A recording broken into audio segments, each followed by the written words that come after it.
Itulah makanya ketika kita ingin melakukan perjalanan spiritual, apakah di situ thariqat atau suluk dan sebagainya, itu ada standarisasi para ulama sufi, thariqat dan sebagainya.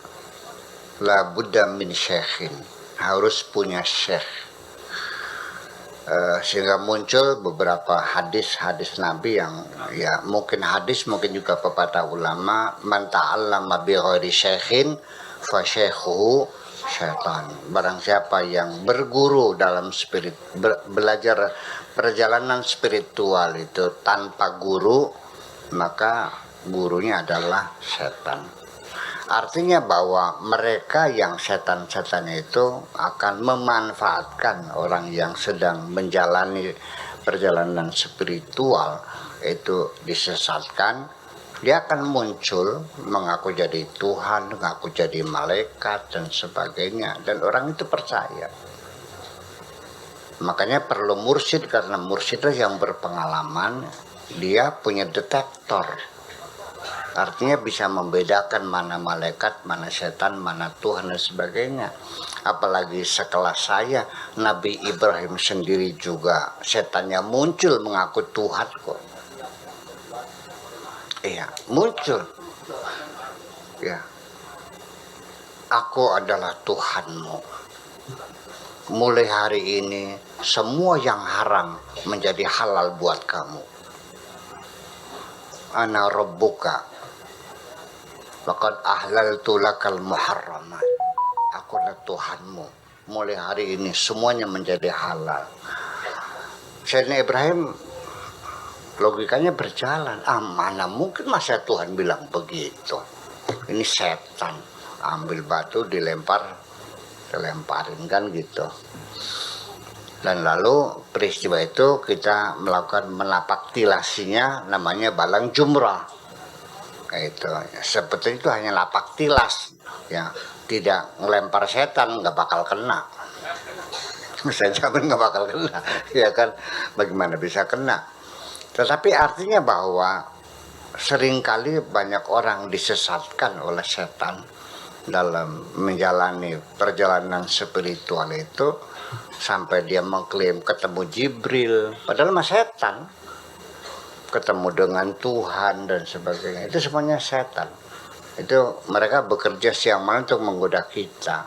Makanya berhati-hatilah ketika kita masuk ke dalam wilayah spiritual.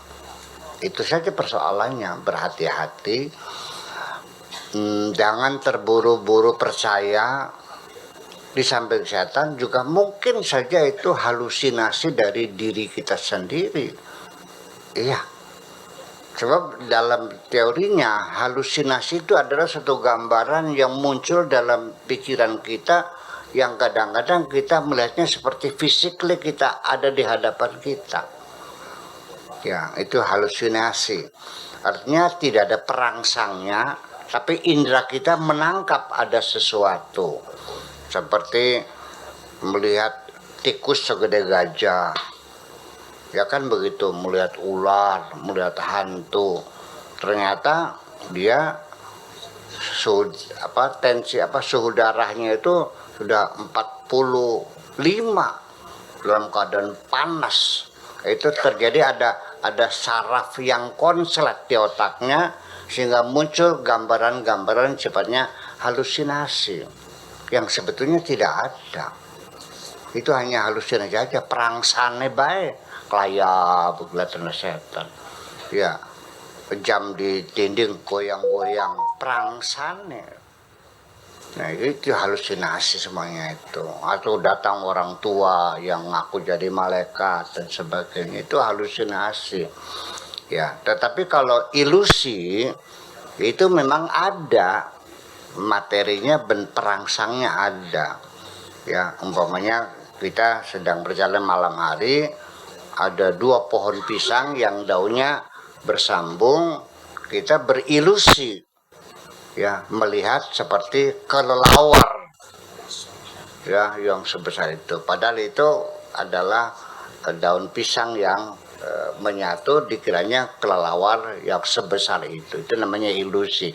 Kalau perangsang yang tidak ada namanya halusinasi. Terjadi halusinasi adalah secara neuroscience adalah sebabnya karena ada saraf-saraf tertentu yang rusak karena kita suhu panas kita sangat tinggi sehingga terjadi kalau kabel mah konslet lah ya, akhirnya memercikan api dan sebagainya. Oleh karena itu kepada kita semuanya, nanti apapun yang kau lihat di sini abaikan semuanya itu ya, jangan mengambil keputusan apapun, oke? Jangan merasa bangga Anda bisa ketemu dengan malaikat. Goblok. Ketemu malaikat ya seneng. Bukan, pangkatnya kamu sama malaikat tinggi mana sih? Apa kamu disuruh bersujud malaikat atau malaikat suruh bersujud kepada kamu? Jadi kalau rabbuka lil malaikati isjudu li adama fasajadu. Mereka suruh bersujud kepada Bani Adam.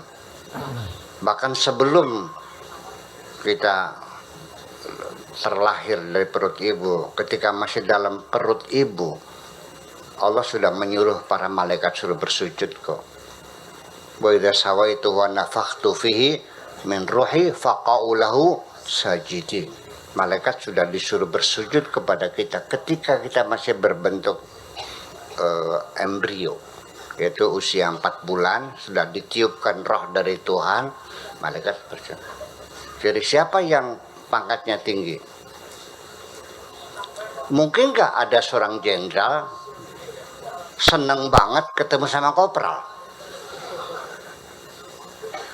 Jadi artinya bahwa kamu nggak paham, kamu nih jenderal, ngapain berbangga-bangga?